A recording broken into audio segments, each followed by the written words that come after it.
love that song. Hey, welcome everybody. We're starting to fill up again after the holidays, after the COVID, after Christmas and all that stuff. Welcome. If you're visiting with us this morning, it's really good to have you with us. We got Sharon, hey. Sharon visiting with us, Adele's neighbor. Sharon, you can have worse neighbors than Adele. I just want you to know that. But if you're visiting with us this morning, it's really nice to have you visit us. Hey, Kent's birthday today. Kent he walked in the church and he lied to me. I asked him when his birthday was. He said 31st of February. So you know what? While he was standing there, I had to look up our church app because I'm sure I've seen it somewhere, and sure it was today. So happy birthday, Kent. Don't lie to your preacher. Okay. And also, happy birthday to Les. Les's 60th birthday yesterday. So, it's one of those birthdays with a big naught on it. For guys, we can mention those birthdays with a naught on it. But we never talk about ladies like that. No. Only when you are very young, then you can say, how old are you? Are you 4? No, I'm 4.5. So that you can do that to ladies. But later on, we don't talk about that. Folks, listen, we put out birthdays in our bulletin. I hope you all got the bulletin yesterday. First of all, if you're not getting the bulletin, that means you're not on our church WhatsApp group, and you need to speak to Debbie. Debbie, just wave your hand there. No, wave. What it's like a Pentecostal. You're a Pentecostal today. So that's Debbie, Debbie Kinlock. She's sitting next to the old guy next to the door there. And please go to Debbie and say, Debbie, here's my number. Here's my name. You just write it on, give it to her, and say, please add me to the church WhatsApp group. It doesn't mean you're going straight to heaven if you're on that group. It just means you're going to get the information that we send out for the church. Okay. Also, if you identify this congregation, this is your church home, and you'd like to be added to the church, we've got an app. There's an app, and all our families in the church, and that's where we glean all our birthdays from. So if we missed your birthday, that means you're not on the app. And so then you go to Debbie, who sits next to the old guy by the door, and then you say to her, here's my details, and then she will correspond with you, and we need a photo of you and stuff like that. Folks, some of you, we need an updated photo. That's all I'm going to say, John. Because when I look at Les, we need to update your photo. You know the strange thing? I've only got old friends. I don't know how that happened. But anyway, that's good. Folks, while we're just talking about bits and pieces and we're getting into the year, we need some new tech people, okay? And you don't have to be overly techie, but we need people to work sound and computers, and you will be trained. And if you can be here at 7:30 on a Sunday morning, because that's when our tech guys get you. They're here an hour early, and they set up everything, sound and cameras and computers and logging and all sorts of things, and putting stuff on the web and our YouTube. So there's like, so maybe you can speak to Matthew. Matthew kind of runs that type of side. He's more on the sound thing with Ricky. And then Dale and Rory on the computers. But we need more people, because when they go away, hey, we need some others to help out there, and especially young people. So Les, not you. Okay, so, but we need our young people to come through. Come on early, and we can get you hooked on that. Shaib, just got a note just before I stood up here from Lydia Decker to say they got dressed, climbed in the car this morning, it wouldn't start, they would have come to church, opened the bonnet, the battery had been stolen last night. So welcome to 2022. That's the way our year is going. Folks, I just want to talk to you quickly about our School of Preaching. Josh, please just run. I just put a little PowerPoint together. So many of you know that we sold the building in Durban. We've moved out to Waterfall, and we bought a property up there. It's 3.5 acres. It was really run down. It had squatters in it, and fortunately they moved out. And did that start? Okay, I don't know. But that's kind of where we're going at the moment. But the house is renovated. The school preaching principal and his family have moved in there, but we've still got so much work to do in terms of developing the school. All the ablution facilities and the kitchen and the accommodation and the classrooms and all that, and that's got to go in 5 weeks. So, yeah, okay. And anyway, our elders will meet later on this morning. We'll be discussing some of that stuff. But what I'm asking for your help is, we moved and we got rid of all the old stuff. We start with nothing. In terms of our kitchen, this is where I really want to help you. So what we need is your stuff. Even if it's your old stuff. Like your old AMC pots or whatever it is. Is it AMC? I don't know what those things are called. I'm joking. But pots and pans, and we still got to get a fridge in there, and microwaves. But crockery, cutlery, pots, plans, Tupperware. I know you've got stacks of Tupperware. You've got cupboards piled with it, and you don't know what to do with it. Now I've told you what you can do with it. You can give it to me. So just bring it to church. If you've got any stuff like that, this is the year, you're cleaning out, you want to bless us with some of the things. Hey, I tell you the other thing. Have you all seen those that deal with the pots that Spar has got on at the moment? You know what I'm talking about? So you collect those little stickers, and so Don and I went and got some of that. They're super nice, Master Chef pots and pans. You buy them for a couple of $100. It's like, that's a wonderful, wonderful bargain. And maybe you want to bless us with your cards, or maybe even a pot or whatever. So we would really appreciate that. Josh, is it just running? So yeah, you see boreholes and front-end loaders and TLBs and all sorts of things, and been working there. And our team who's been working there come back from holiday. Some of them live up in Mozambique. We hope to get started tomorrow again. We've got to throw some slabs and do some other things. Folks, I want to speak to you this morning about how to look forward to a new year. Now, let me just ask, just be honest, how many of you are actually looking forward to 2022? You say that? Okay, all 2 of you. That's wonderful. Let's get excited about this, okay? So, no, I think there's a lot of you. And of course, I think some of us are there with a long stick. We're like poking it to see. We're not committing yet. Like, what are you going to deliver for us? You know, we've been through 2020 and 2022.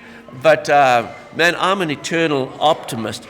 But, maybe saying, this is the year we're going to have a baby. This is the year I'm going to graduate. This is the year I'm going to, get my first job or move house, have a whatever. And, but, when I'm thinking about this, I'm asking myself, what happened to Christmas? Weren't we supposed to have, what's happened to New Year and Christmas? Like, time just flies.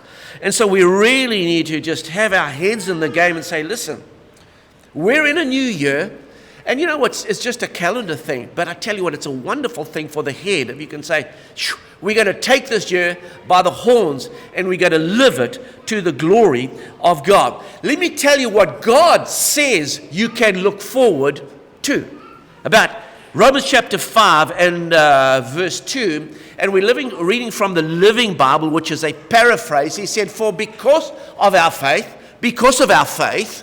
He has brought us into this place of highest privilege where we now stand. And we confidently and joyfully look forward. We confidently and joyfully look forward to actually becoming all that God has had in mind for us to be. You know, there's one thing that you can look forward to this year is continue to become what God has planned for you to be. In other words, we continue to change. We continue to try and look like Jesus. And we move to that. Now, when you look forward to, the new job and the new clothes, whatever, the promotion, whatever, the thing that you can really look forward to, Lord, keep on working on me in my inner being, in my spirit, my soul. I want to look like Jesus this year. But as we talk about how to look forward to a new year, I want to talk about 4 things to look forward to in 2022. So we're gonna look this morning just really quickly, and I promise we'll go through these things quickly because last week I gave you both barrels last week. We're going to look at something to let go of. We're going to let something to adjust. Yeah. There's going to be something we need to adjust, something to do, and then something to hold on to. Number 1, what to let go of. Number 1, we let go of worries. Let go of worries. Now, folks, I want you to hear me with this, because some of us, we've got legitimate concerns. And I don't want to trivialize this, when somebody said, don't worry about it. I'm so worried about it. Don't worry about it. You can get irritated with those type of people, because sometimes there's a legitimate thing, and it's not as easy as just don't worry about it. The only time when you can really genuinely, when you owe somebody money and they say, don't worry about it. You say, okay, and you move on, don't you know? But there are certain things in life that have a gravity and a weight and a concern, and we hang on. Those things take precedent in our minds, and so sometimes this frivolent, don't worry, be happy. How many of you can remember who wrote that song? Bobby McFerrin. Yeah, I just knew you would know that answer. And okay, what year? Give me a year. No, late 80s. 1988. Here's a little song I wrote. Don't worry, be happy. It's kind of frivolous, eh? And but you know what? There is a better way to do this. There's God's way, and then there's man's way. Bobby McFerrin, hey, love this song, love this, and don't worry, be happy, and we could all dance around. But you know what? This is the way that is to do, the biblical way to do it. It's Philippians chapter 4. Don't worry about anything. Instead, this is the antidote. Pray about everything. Pray about everything. Tell God what you need and thank Him for all that He's done. If you do this, you will experience God's, Craig, peace. Where's Craig? God's peace. You mentioned some people there that I don't know their names. I don't recognize them. I think they're cartoon characters, if I'm not mistaken. Okay, clearly I haven't been reading enough children's books recently. I think was that Poe and Winnie the Pooh, was that? Okay, so but you'll exchange. So here's the antidote. And Paul, this man who'd been imprisoned and beaten and shipwrecked and bitten by snakes and all these other things, he said, this is don't worry. Not just don't worry, be happy, but don't worry, you pray about everything. You pray about everything. You pray about it, then you tell God what you need, then you thank Him, and then you will experience peace. That's the 4-part plan that Paul has for us about don't worry. 1 Peter chapter 5 and verse 7, cast all your anxiety on Him because He cares for you. Church, I really genuinely want to know that God cares for you. You understand that? And we've got so many people hurting and so many people struggling with all sorts. It's nice to have Rolly back with us today. Rolly's been really, really ill, and he ticked me off because he didn't phone and say, pray for me. But Rolly, we're so glad that you're back. And Ricky and Mo are back after illness. We got a lot of people who've been are struggling. And we cast all your anxiety on Him because He cares for you. You know what? In this world, you will have anxiety because this is not heaven. This is not heaven. In fact, Keith, another one for you. A lady wrote a song. It says, oh, baby, heaven is a place on earth. What's her name? Oh, Keith is so clever, eh? Belinda Carlisle.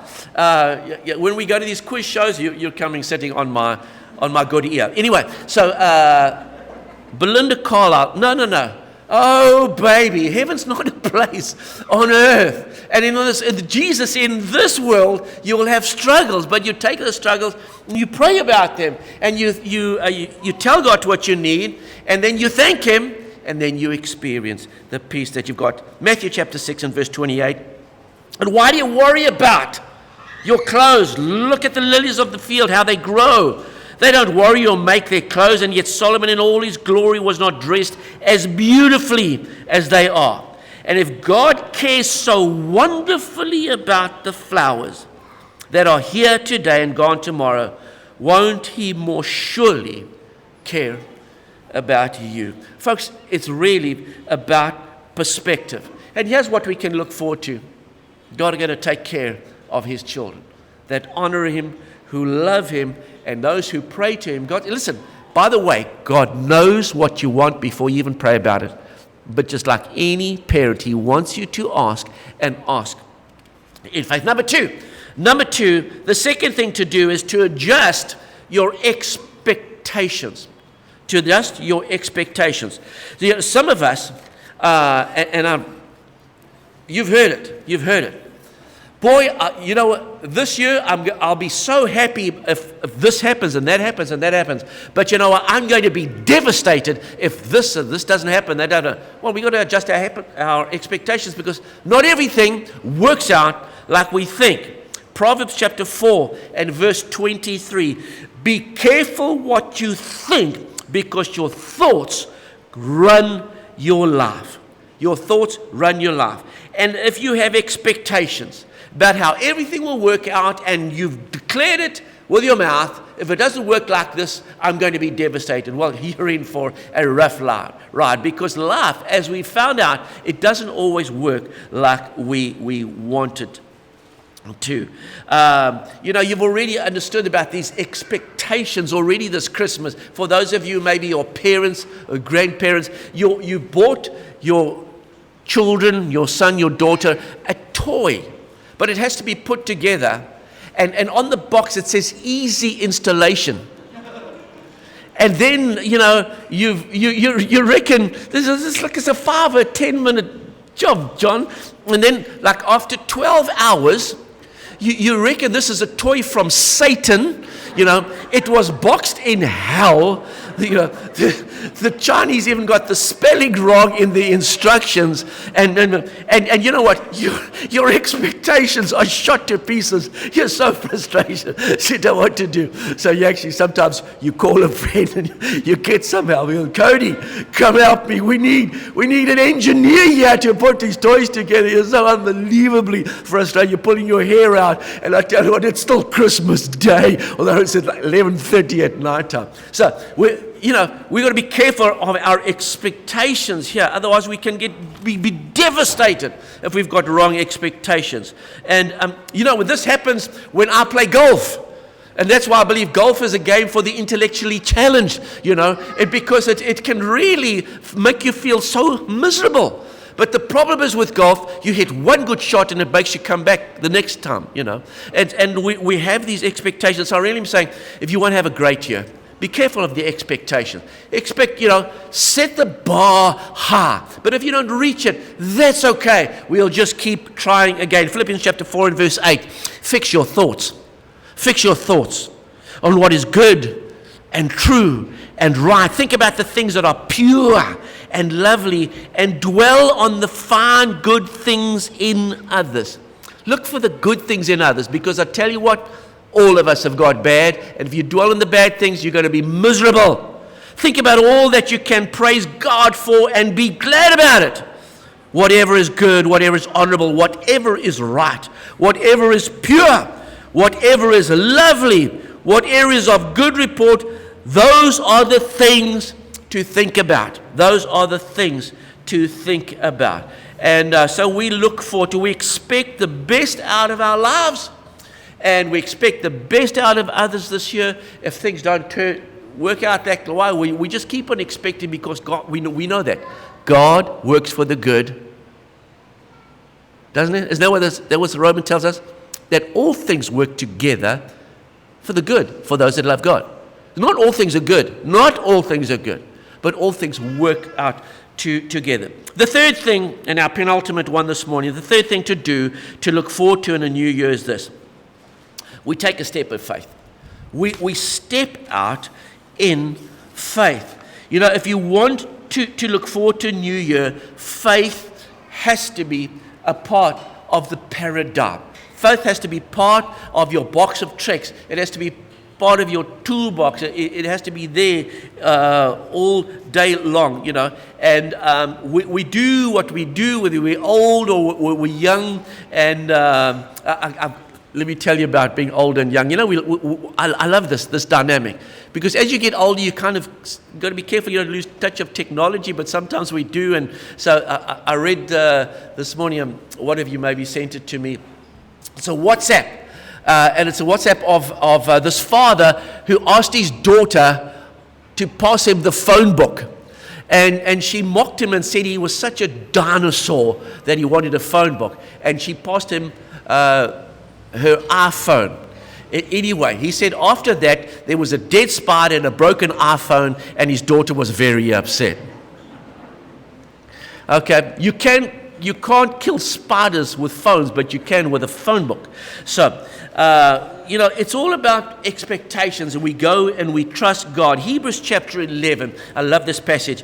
Now faith is being sure of what we hope for and certain we do not see. Now this is interesting. Sure and certain of things that we cannot see. Well, that's what faith does for you. Sure and certain of a year that we don't know what's going to happen. We don't know what's happening with this COVID. We don't know what's happening with, you know, education, politics, but sure and certain will give us a dynamic through the eyes of faith. You know, faith, we have a faith that God works all things to the good that we've just seen. Now, let me just remind you of Hebrews chapter 11. Because in Hebrews chapter 11, we see a whole bunch of people. It's the Faith Hall of Fame. They're all listed there. You know, Moses and Abraham and Rahab, all these amazing people. And there's a verb attached to every one of the statements regarding their names. And that's what it is. Faith is a verb. And let me just remind you of something. I'm not going to read it because then we will run over time, and I made you some promises. But you will read in Hebrews chapter 11 these verbs. Understood, offered. This is what these people did in faith. They understood, they offered, they decided, they built. You remember who built in faith? Noah built an ark when there was no rain around. They went, they trusted, they blessed, they saw, they refused. Who was that? Moses. Moses refused to be called an Egyptian because he was a child of God. He had a Jewish heritage. They persevered, they kept. They crossed. The people of Israel crossed. They did it in faith. They welcomed, they conquered, they administered, and they gained. Folks, that's what we do this year. We reach out in faith. James chapter 2 and verse 17, in the same way, faith by itself is not, if it's not accompanied by an action, is dead. A great year is an action year of faith. Matthew chapter 17 to verse 22. How much faith do we need? I tell you the truth, if you have faith as small as a mustard seed, you can say to this mountain, move from here to there, and it will move. In other words, don't think you have to have a giant faith like the Apostle Paul. Lord, I'm stepping out with this faith. And I know with that faith you can do great things. And our final point this morning, take a step of faith and do this. Then you can do this fourth thing. Number 4, you hold on. You hold on. You hold on to God's love and to God's promises. Romans chapter 8. I am convinced, our final scripture this morning, I'm convinced that nothing can ever separate us from His love. Death can't, and life can't, the angels can't, and the demons can't, our fears for today, our worries about tomorrow, and even the powers of hell can't keep God's love away. Whether we're high above the sky or in the deepest ocean, nothing in all creation will ever be able to separate us from the love of God that's in Christ Jesus, our Lord. That's nothing. So Folks, that's why we hold on. We don't know what the year's going to bring us, but man, we look forward to it because we're children of God, and as a child of God, the best is yet to come. Let's stand together as we sing.